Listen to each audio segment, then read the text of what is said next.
দেখুন, সকাল সকাল হালকা ঠান্ডায় গ্রামের এক লোক ঝুড়ি নিয়ে শুকনা অ্যাপ্রিকট নিয়ে আসে। একে অ্যাপ্রিকট কার্নেল বলা হয়। লোকটি এক এক করে সব খোসা খুলে নেয় আর ভিতর থেকে বের হয়ে আসে ছোট নরম খুবানি বীজ।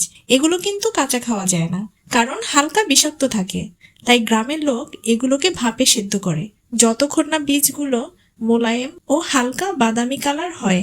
এরপর বীজের উপরে থাকা পাতলা খোসা তুলে নেওয়া হয় আর পাথরের জাতাকলে ধীরে ধীরে পিষে নেয়, যাতে গাঢ় ও মসৃণ পেস্ট তৈরি হয়। পেস্টগুলো একটি পাতলা পরিষ্কার কাপড়ে রেখে সেকে নিলে বের হয়ে যায় ধবধবে সাদা দুধ, যাকে গ্রামের লোক বলে খুবানি বীজের দুধ। কাহিনী কিন্তু এখানেই শেষ নয়। এবার দুটি পাত্রে খুবানি বীজের দুধ নিয়ে একটির মধ্যে দেয়া হয় কমলার রস এবং দুটো পাত্রেই মেশানো হয় কর্ন স্টার্চ।